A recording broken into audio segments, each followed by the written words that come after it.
নমস্কার। পশ্চিমবঙ্গ বোর্ডের নবম শ্রেণীর ভৌতবিজ্ঞানের সিলেবাস থেকে কয়েকটি গুরুত্বপূর্ণ গাণিতিক সমস্যা সমাধানে সবাইকে স্বাগত। আজকের এই আলোচনায় আমরা ঘনত্ব, চাপ এবং স্থিতিস্থাপকতার মতো কিছু টপিকের অঙ্কগুলোকে ধাপে ধাপে সমাধান করার চেষ্টা করব। অনেকের কাছেই কিন্তু ভৌতবিজ্ঞানের অঙ্কগুলো বেশ কঠিন লাগে, তাই না? মানে এত সূত্র, এত রকমের একক আর সব জটিল হিসাবনিকাশ দেখলে একটু ভয় লাগতেই পারে। কিন্তু কি হবে যদি এই সমস্যাগুলোকে একটু অন্যভাবে দেখা যায়? আসুন আমরা আজকের এই অঙ্কগুলোকে আর 5টা সাধারণ হিসাবনিকাশের মতো না দেখে একটা পাজল বা ধাঁধার মতো করে দেখি। কারণ আসল কথাটা কি জানেন, একবার যদি মূল কনসেপ্টটা পরিষ্কার হয়ে যায় তাহলে দেখবেন সমাধানটা নিজে থেকেই চলে আসছে। বেশ, তাহলে শুরু করা যাক। আমাদের প্রথম ধাঁধাটা হলো ঘনত্বকে ঘিরে। আচ্ছা, কোনো জিনিস কেন জলে ভাসে বা কেনই বা ডুবে যায়? এর পেছনের বিজ্ঞানটা কিন্তু লুকিয়ে আছে ঘনত্ব আর আপেক্ষিক গুরুত্বের ধারণার মধ্যে। চলুন প্রথম সমস্যাটা কি সেটা দেখে নিন। তো আমাদের কাছে যে তথ্যগুলো আছে সেগুলো হলো একটা বস্তুর বাতাসে ওজন 20 গ্রাম, আর সেটাকে যখন জলে ডোবানো হচ্ছে তখন তার ওজন দাঁড়াচ্ছে 18 গ্রাম। আমাদের কাজ হলো বস্তুটার আপেক্ষিক গুরুত্ব বের করা। এই ধাঁধাটা সমাধান করতে গেলে আমাদের দরকার হবে আর্কিমিডিজের সেই বিখ্যাত নীতিটা। প্রথম ধাপে আমরা বের করব জলে ডোবানোর ফলে বস্তুটার ওজন কতটা কমেছে। খুব সোজা, 20 থেকে 18 বাদ দিলে থাকছে 2 গ্রাম। আর্কিমিডিজের নীতি আমাদের কি বলে?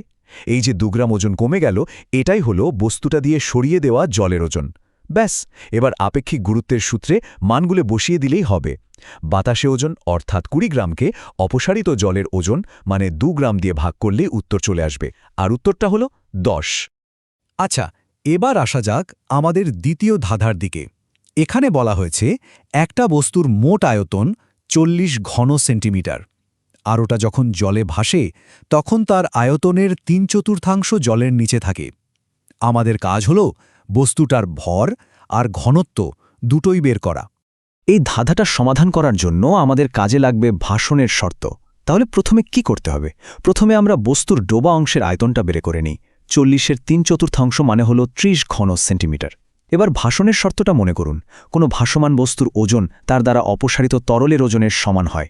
তার মানে বস্তুটা 30 ঘন সেন্টিমিটার জল সরিয়েছে।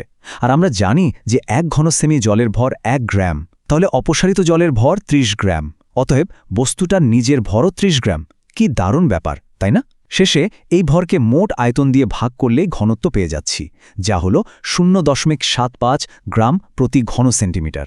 বেশ, এবার আমরা আলোচনা করব তরলের চাপ নিয়ে।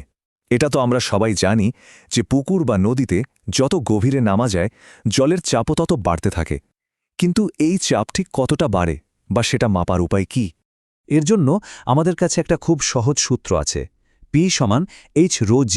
এখানে P হলো চাপ, H হলো গভীরতা, রো যেটাকে আমরা রো বলি হলো তরলটার ঘনত্ব, আর জি তো আমরা জানি অভিকর্ষজ ত্বরণ। মানে এই 3টি জিনিস জানা থাকলেই যে কোনো গভীরতায় চাপ কত তা সহজেই বের করা যায়। তো আমাদের যে সমস্যাটা দেওয়া হয়েছে সেখানে কি বলা আছে দেখুন। গভীরতা হলো 0.5 মিটার, তরলের ঘনত্ব 800 কেজি প্রতি ঘনমিটার, আর অভিকর্ষজ ত্বরণ 9.8 মিটার প্রতি সেকেন্ড স্কোয়ার। এখানে একটা জিনিস খেয়াল করার মতো, সবকটা ইউনিট কিন্তু এসআই সিস্টেমে দেওয়া আছে, যেটা আমাদের কাজটা অনেক সোজা করে দেবে। ব্যাস, এখন তো কাজটা একদমই সোজা। শুধু মানগুলো সূত্রে বসিয়ে দিলেই হলো। P = 0.5 গুণ 800 গুণ 9.8। হিসাবটা করলে উত্তর আসছে 3920। আর যেহেতু সব একক এসআই পদ্ধতিতে ছিল, তাই চাপের একক হবে নিউটন প্রতি বর্গমিটার বা পাস্কাল। দেখলেন তো, কনসেপ্টটা জানা থাকলে ব্যাপারটা কত সহজ। এবার আমরা একটা বেশ মজার বিষয়ে আসছি, স্থিতিস্থাপকতা। মানে একটা রাবার ব্যান্ডকে টানলে যেমন লম্বা হয় আবার ছেড়ে দিলে আগের জায়গায় ফিরে আসে, কোনো বস্তুর ওপর বল প্রয়োগ করলে তার আকারের যে পরিবর্তন হয় এবং বল সরিয়ে নিলে বস্তুটি আবার আগের অবস্থায় ফিরে আসার যে চেষ্টা করে, সেই ধর্ম নিয়েই এই আলোচনা। এখানে মূল ধারণাটি হল ইয়াং গুণাঙ্ক বা ইয়াংস মডিউলাস, যেটা হলো পীড়ন আর বিকৃতির অনুপাত। আচ্ছা, এই পীড়ন আর বিকৃতি জিনিসটা কি? সহজ করে বললে পীড়ন হলো প্রতি একক ক্ষেত্রফলে কতটা বল প্রয়োগ করা হচ্ছে, আর বিকৃতি হলো এর ফলে বস্তুটা দৈর্ঘ্যের কতটা পরিবর্তন হলো তার একটা আনুপাতিক হিসাব। কোনো পদার্থ কতটা শক্ত তা এই ইয়াং গুণাঙ্ক থেকেই বোঝা যায়। আচ্ছা, তাহলে স্থিতিস্থাপকতার প্রথম সমস্যাটা দেখা যাক। বলা হয়েছে 1 বর্গ মিলিমিটার প্রস্থচ্ছেদের একটা ইস্পাতের তারের দৈর্ঘ্য 5% বাড়াতে ঠিক কতটা বল লাগবে। ইস্পাতের ইয়াং গুণাঙ্ক দেওয়া আছে। এখানে প্রথমেই একটা জরুরি কাজ করে নেওয়া হয়েছে। দেখুন, ক্ষেত্রফলকে বর্গ মিলিমিটার থেকে বর্গ মিটারে কনভার্ট করা হয়েছে। এই অঙ্কটার আসল মজাটা কিন্তু এখানেই লুকিয়ে আছে, মানে বিকৃতি বা স্ট্রেইনের ব্যাপারটা বোঝা।